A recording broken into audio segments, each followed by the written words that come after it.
Okay, बच्चे, this is chapter 2 of our course, the time value of money. Money has a time value. ठीक है, time के हिसाब से पैसे की वैल्यू होती है, और जितना टाइम गुजरता है पैसे की वैल्यू कम होती है, and this is because of inflation.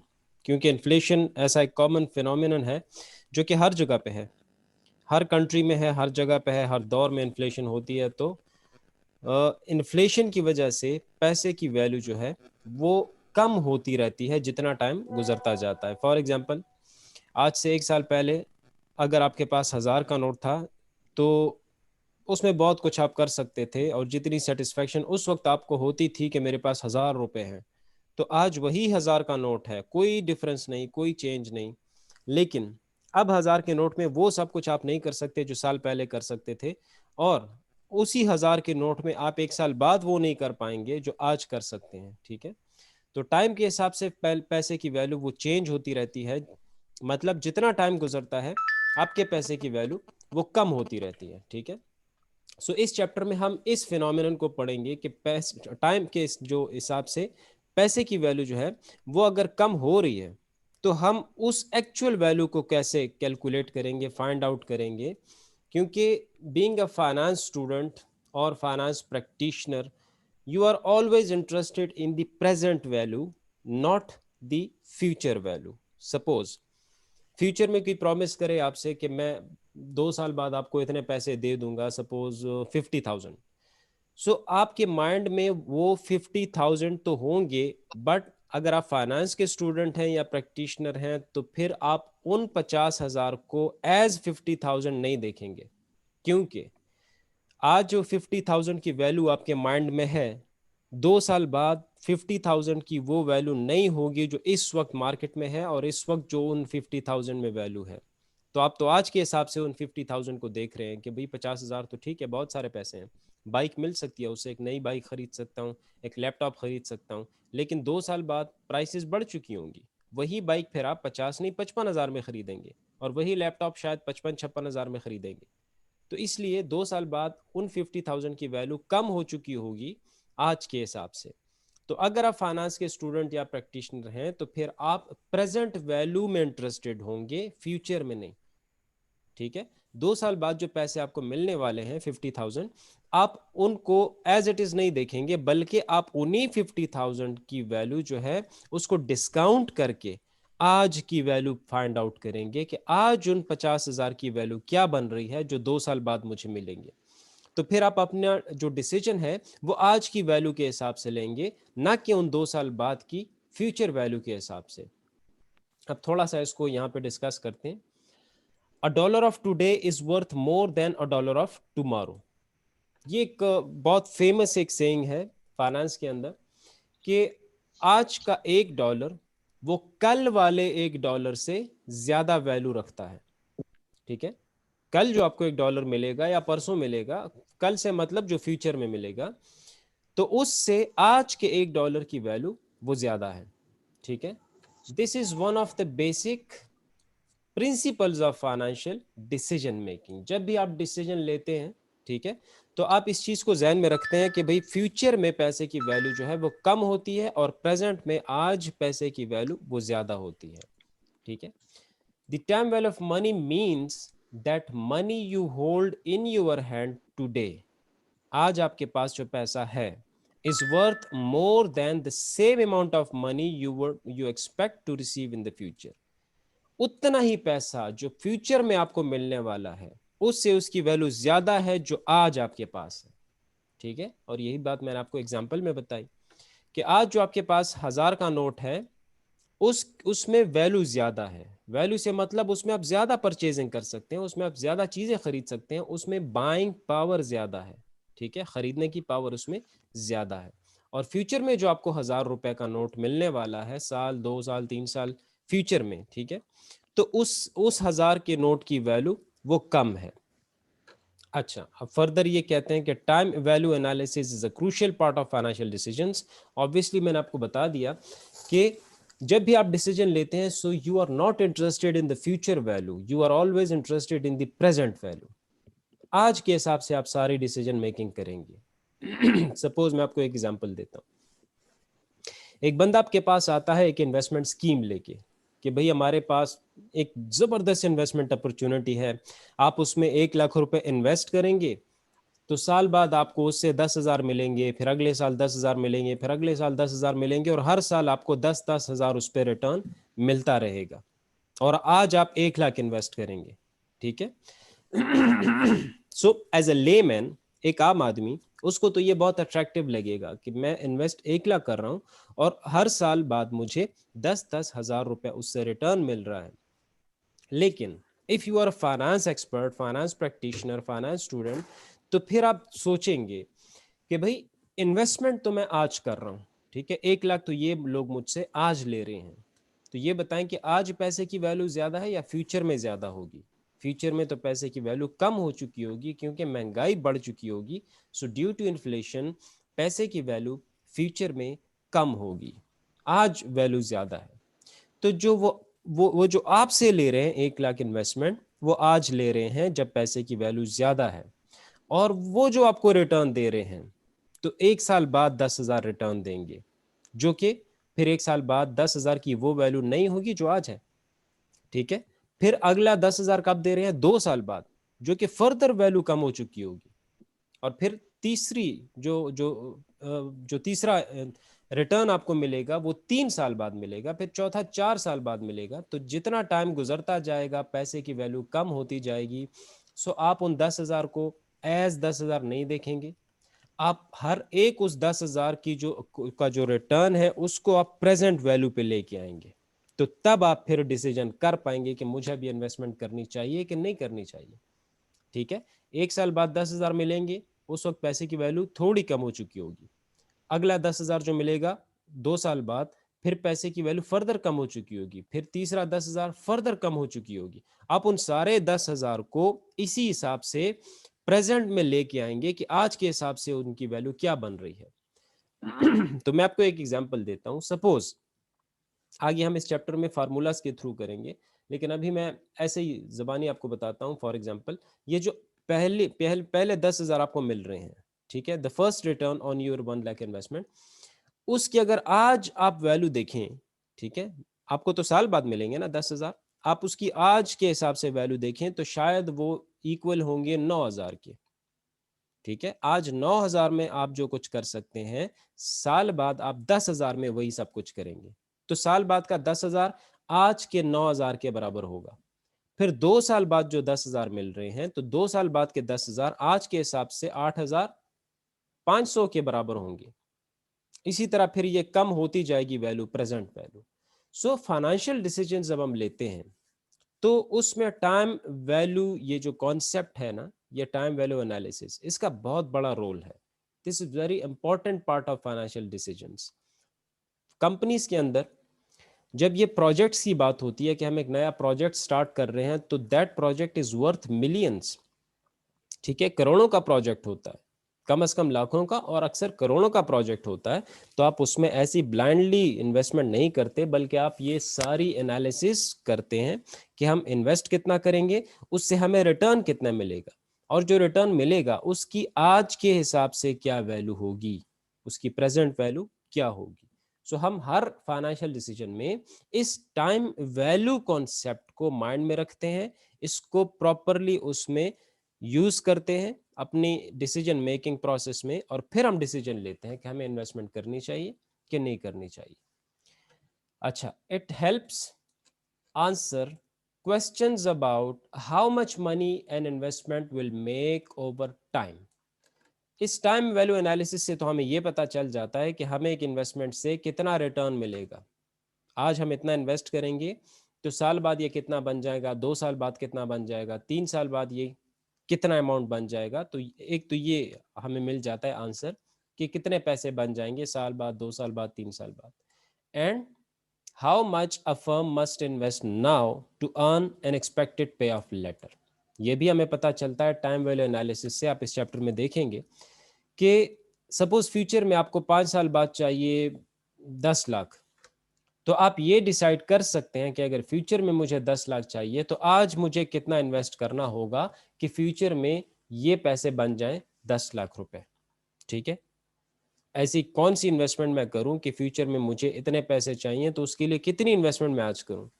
तो ये आंसर भी आपको टाइम वैल्यू एनालिसिस से मिल जाता है। स्टार्ट करने से पहले, प्रॉब्लम स्टार्ट करने से पहले हम थोड़ा सा ये प्रिलिमिनरीज को देख लेते हैं, जो बेसिक कॉन्सेप्ट्स हैं, इंपॉर्टेंट टर्म्स हैं। ये तो शायद आपने पढ़ा होगा, simple versus compound interest. Interest क्या है? इंटरेस्ट जो एक्सेस मनी एक लेंडर डिमांड करता है बोरोवर से, ठीक है, ओवर दी लेंट मनी। जो पैसा आपने कर्ज दिया है किसी को, आप उसी कर्ज दिए हुए पैसे के ऊपर जब एक्सेस रिटर्न मांगते हैं, ठीक है, बोरोवर से, जिसने आपसे कर्ज लिया है, आप उससे जो एक्स्ट्रा एक्सेस अमाउंट मांगते हैं, वो एक्सेस अमाउंट जो है वो क्या है? इंटरेस्ट है, सूद है। अब उसके भी दो टाइप्स हैं, सिंपल इंटरेस्ट है, कंपाउंड इंटरेस्ट है। सिंपल इंटरेस्ट इतना ज्यादा खतरनाक नहीं है, कंपाउंड इंटरेस्ट उससे भी ज्यादा खतरनाक है, ठीक है। Simple interest is calculated on the principal amount only. Simple interest सिर्फ जो आपने लोन अमाउंट दिया है, ठीक है, उसको हम प्रिंसिपल अमाउंट बोलते हैं, जो मेन अमाउंट है। लेट से आपने 5 लाख किसी को दिया है लोन, तो प्रिंसिपल अमाउंट कितना है? 5 लाख, और ये एंड तक रहेगा प्रिंसिपल अमाउंट 5 लाख। बाकी जो इसके ऊपर चढ़ता जाएगा वो क्या होगा? इंटरेस्ट होगा। तो प्रिंसिपल अमाउंट के ऊपर जो इंटरेस्ट हम देते हैं या रिसीव करते हैं, that is called simple interest. अब कंपाउंड इंटरेस्ट क्या है? It is calculated on principal amount as well as the accumulated interest in a period. Compound interest ना सिर्फ प्रिंसिपल अमाउंट के ऊपर, बल्कि उस पे जो इंटरेस्ट एक्युमुलेट होता है, जमा होता रहता है, उस एक्युमुलेटेड इंटरेस्ट के ऊपर भी इंटरेस्ट लगता है, तो उसको हम कहते हैं कंपाउंड इंटरेस्ट। सिंपल अगर टर्म्स में बात करें तो interest on interest is called compound interest. यहां एक छोटी सी एग्जांपल मैंने लिखी है। Suppose you lend $1000 to a friend on a 10% annual interest for 4 years। एक दोस्त को आपने $1000 दिया कर्ज, ठीक है, उधार दिया, उस पर 10% आपने इंटरेस्ट मांगा उससे, और ये अमाउंट जो आपने दिया है कर्ज, ये 4 साल के लिए आपने दिया है अपने फ्रेंड को, ठीक है। बच्चे दा मैसेज मत कवेदा हुमा तखकारी टोल।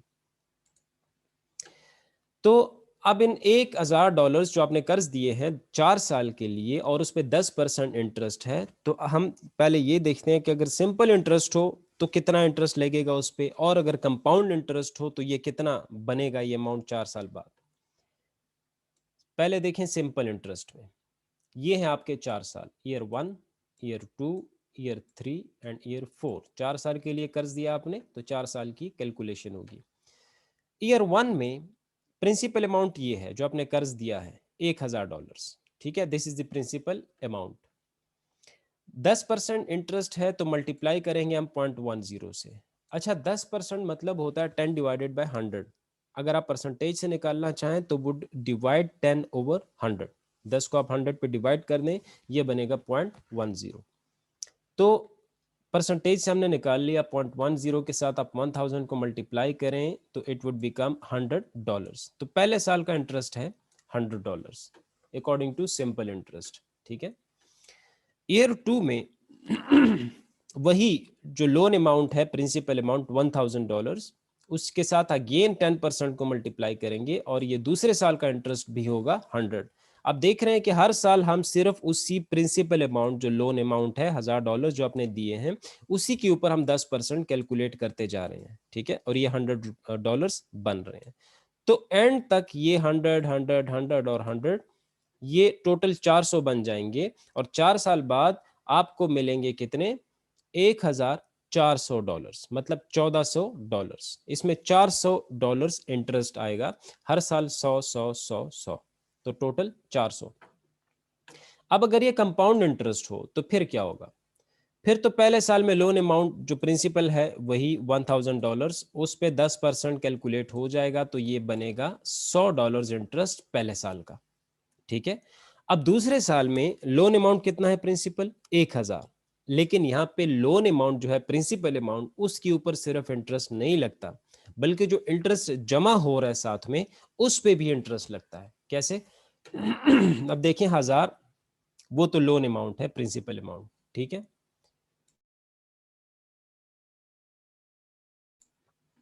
साथ में पहले साल का जो $100 ये वाला इंटरेस्ट है ये भी साथ में ऐड हो जाएगा 1000 के, तो ये बन जाएंगे टोटल 1100।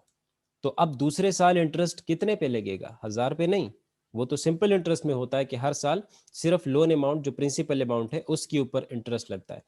यहाँ कंपाउंड इंटरेस्ट में इंटरेस्ट जो साथ में ऐड होता है उस पे भी इंटरेस्ट लगेगा। 1000 प्रिंसिपल अमाउंट था और पहले साल का ये $100 साथ में ऐड हो गया, बन गए 1100। अब इसके ऊपर 10%, तो ये 100 नहीं, अब ये $110 बनते हैं।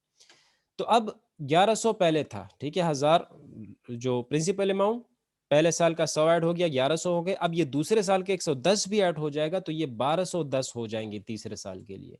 तो तीसरे साल फिर 1210 पे 10% कैलकुलेट होगा, जो कि बनते हैं $121। अब यही फिर ऐड हो जाएगा यहाँ पे, ठीक है, इसके साथ, तो ये बन जाएंगे $1331। अब इस पे 10% इंटरेस्ट लगेगा, तो ये 133.1 बनते हैं, ठीक है। तो पहले साल इंटरेस्ट 100, दूसरे साल 110, तीसरे साल 121 और आखिरी साल 133।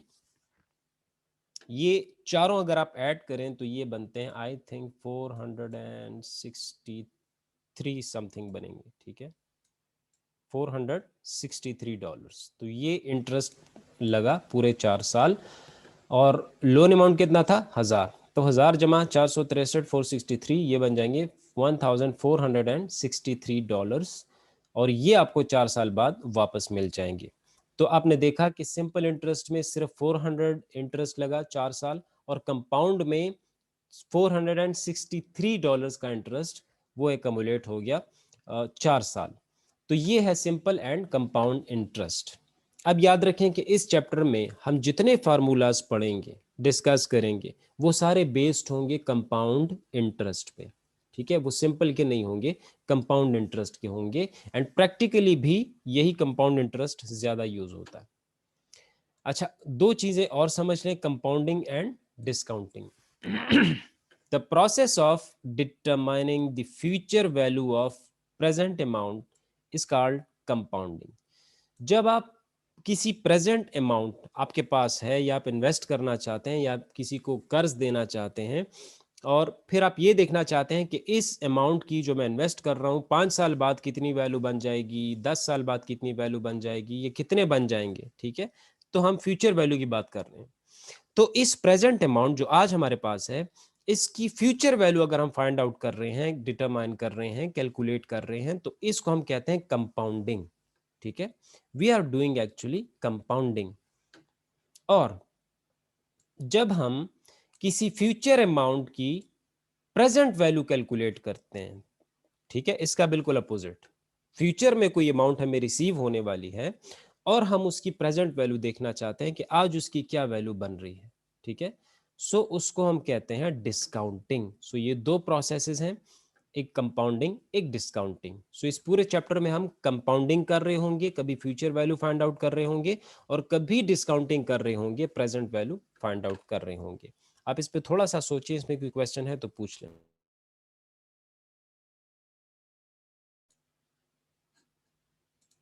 अच्छा, नहीं कोई क्वेश्चन, तो आगे चलते हैं पहले प्रॉब्लम पे या क्वेश्चन पे। अच्छा, सबसे पहले हम पढ़ेंगे future value of a single amount. एक सिंगल अमाउंट है, ठीक है, और उसकी हम फ्यूचर वैल्यू फाइंड आउट करना चाहते हैं। सपोज 10,000 हैं, आप उसको इन्वेस्ट कर रहे हैं किसी एक खास इंटरेस्ट के ऊपर, किसी को कर्ज दे रहे हैं किसी खास इंटरेस्ट रेट के ऊपर, ठीक है। और कुछ सालों बाद आप देखना चाहते हैं कि अब ये 5 साल या 10 साल इस पे गुजर जाएं, तो ये 10 साल बाद कितने बन जाएंगे, आप ये देखना चाहते हैं। सो ये बेसिकली कंपाउंडिंग का केस है, ठीक है। प्रेजेंट अमाउंट की फ्यूचर वैल्यू फाइंड आउट करना चाहते हैं। ये एक प्रॉब्लम है। Suppose what is the future value of $1,000, $1,000 आपके पास है, इन्वेस्टेड टुडे, आपने उसको इन्वेस्ट कर लिया, if you earn 4% annual interest rate, ठीक है, सालाना अगर आपको उसके ऊपर 4% इंटरेस्ट मिले 5 साल के लिए, ठीक है, फॉर 5 years, तो ये इसकी फ्यूचर वैल्यू क्या बनेगी?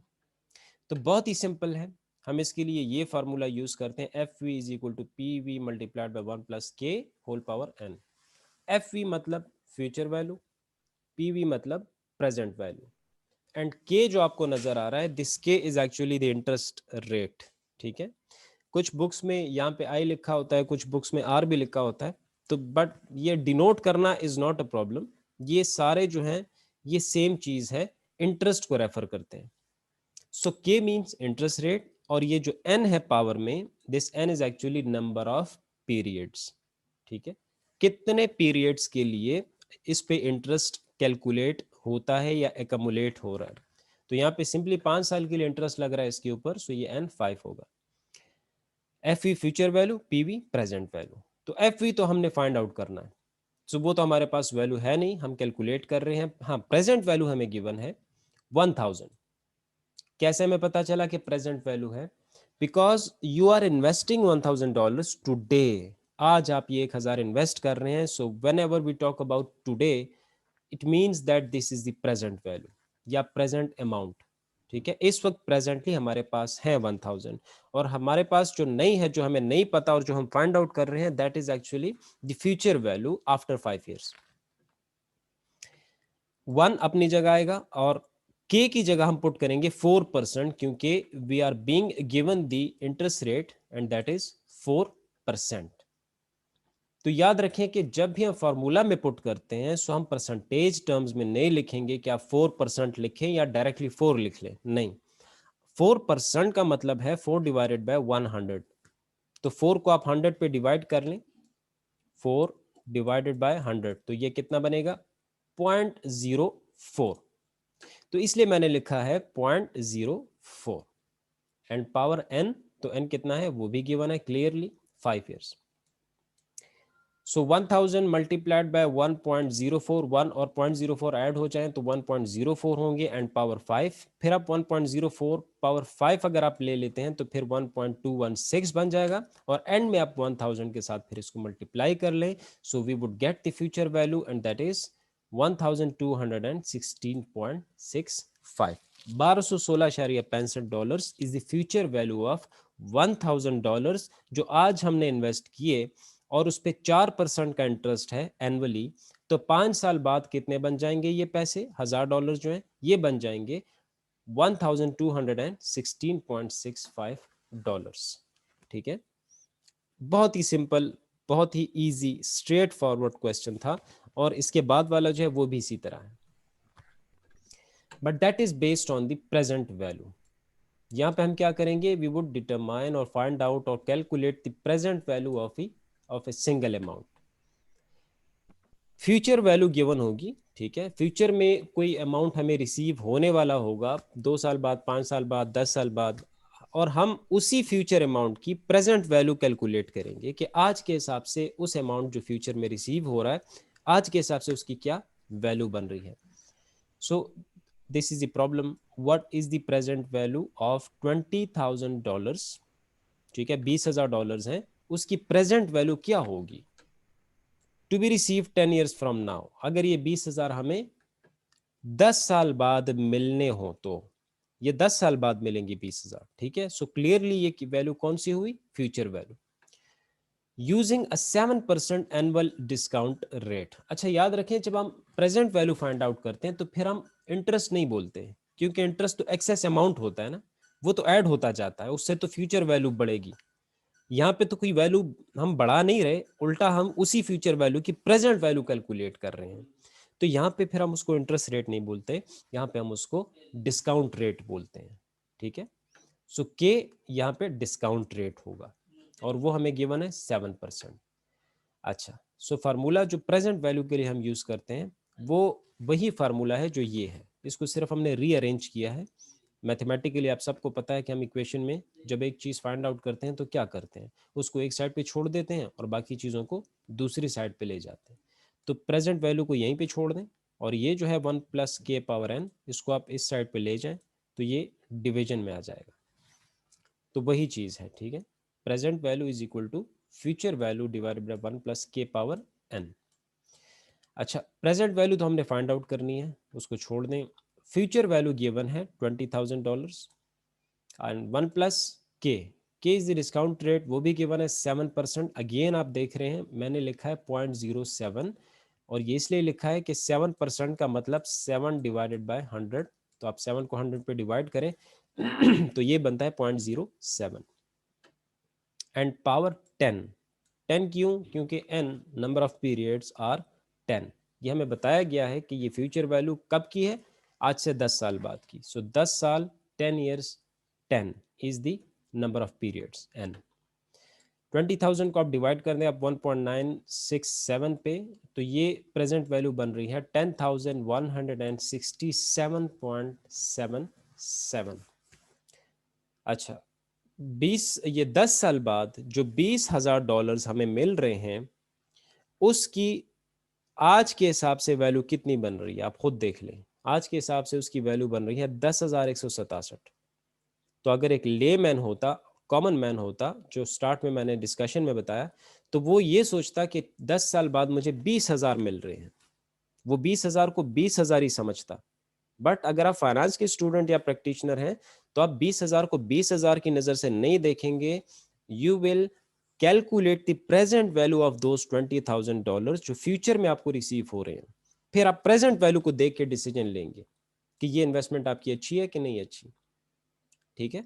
सो मार्केट में अगर सपोज जो इंटरेस्ट रेट है या जो बाकी लोग रिटर्न कमा रहे हैं वो 7% है, तो उस 7% पे हमने देखा कि उन 20,000 की आज के हिसाब से कितनी वैल्यू है।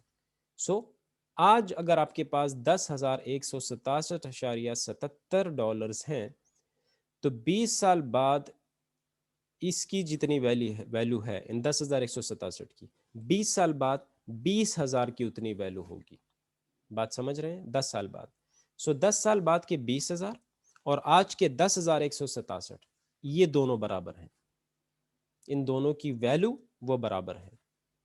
सो इन दो क्वेश्चन से आपको समझ आ गई होगी कि present value is important, is always important than future value. इसमें एक और चीज भी आपने देखी, नोट किया आपने, कि जब हम कंपाउंडिंग करते हैं, फ्यूचर वैल्यू कैलकुलेट करते हैं, तो जो अमाउंट है वो बढ़ता जाता है। ठीक है। यहाँ पे आप देखिए इन्वेस्ट कितना किया था, 1,000, और ये कितना बना 4 साल बाद, 1,216। ये अमाउंट इंक्रीज कर गया। ठीक है। लेकिन जब हम डिस्काउंटिंग करते हैं, हम फ्यूचर से प्रेजेंट पे आते हैं, तो फिर हमेशा वैल्यू वो डिक्रीज होगी। ठीक है। कभी अगर एग्जाम में आप क्वेश्चन सॉल्व कर रहे हैं और डिस्काउंटिंग में प्रेजेंट वैल्यू आप फाइंड आउट कर रहे हैं और वो वैल्यू अगर फ्यूचर की वैल्यू से बढ़ गई, तो मतलब आप गलत हैं। ठीक है। हमेशा फ्यूचर वैल्यू ज़्यादा होगी, प्रेजेंट वैल्यू कम होगी। बस आज के लिए इतना काफ़ी है, क्योंकि जूम में अभी टाइम कम है, लेकिन Excuse me, क्लास में sir. टाइम ज़्यादा है। तो ख़त्म हुआ है ना, जारी बेउस है तो खा को टाइम ख़त्म शुनी हो, यो 10 मिनट पारा बजो दोबारा था उससे लिंक शेयर कम तासु बागे मंदे ज्वाइन किया। अच्छा, डिटरमाइनिंग द के, दो तो आप समझ गए। ठीक है। एक सिंगल अमाउंट, ये Sir, दोनों क्वेश्चन सिंगल अमाउंट के थे। ठीक है। एक सिंगल अमाउंट मतलब बीच में कोई और इन्वेस्टमेंट की बात नहीं है। हमने सिर्फ ये कहा कि एक अमाउंट है, आज इतना इन्वेस्ट कर रहे हैं, 10 साल बाद कितना हो जाएगा, या 10 साल बाद हमें इतना रिसीव हो रहा है तो प्रेजेंट में उसकी क्या वैल्यू है। ठीक है। ये तो हमने नहीं कहा ना कि अगर हम हर महीने 10,000 इन्वेस्ट करेंगे तो 5 साल बाद कितने बन जाएंगे। नहीं, हमने ये नहीं कहा कि आज भी इन्वेस्ट करें, हर महीने हम इन्वेस्ट कर रहे हैं। एक ही अमाउंट की बात थी, बीच में कोई और इन्वेस्टमेंट्स की बात नहीं हो रही थी, कोई और पेमेंट्स की बात नहीं हो रही थी। अच्छा, अब अगर ऐसी कोई सिचुएशन आ जाए कि we know the future value, हमें पता हो फ्यूचर वैल्यू, प्रेजेंट वैल्यू का भी पता हो, नंबर ऑफ पीरियड्स भी पता हो, बट हमें यह ना पता हो कि इस पे रिटर्न कितना है। सपोज एक बंदा आपके पास एक स्कीम लेके आया कि भाई अगर आप हमारे साथ ये 5 लाख इन्वेस्ट कर दें तो आपको 5 साल बाद 8 लाख मिलेंगे। ठीक है। अगर आप 5 लाख इन्वेस्ट करें हमारे साथ तो 5 साल बाद आपको 8 लाख वापस देंगे हम। तो यहाँ पे आपको प्रेजेंट वैल्यू भी पता है, कितना आप इन्वेस्ट कर रहे हैं उनके साथ, 5 लाख, तो ये प्रेजेंट वैल्यू हो गई। वो आपको बता रहे हैं कि 5 साल बाद, तो एन कितना हुआ, 5 ईयर्स। ठीक है। 5 साल बाद आपको 8 लाख वापस मिलेंगे, तो 8 लाख कौन सी वैल्यू हुई, future value. So you know the present value, you know the future value, you know the number of periods, but you don't know the return, interest, मतलब k. तो आपको k का नहीं पता कि कितना है, ठीक है. सो उसके लिए हम ये फार्मूला यूज करते हैं, जो लास्ट रो में लिखा है ना, लास्ट लाइन, ये फार्मूला है. बट मैंने थोड़ा सा आपकी अंडरस्टैंडिंग के लिए सिर्फ ये ऊपर बताया है कि इसको डिराइव कैसे किया जाता है.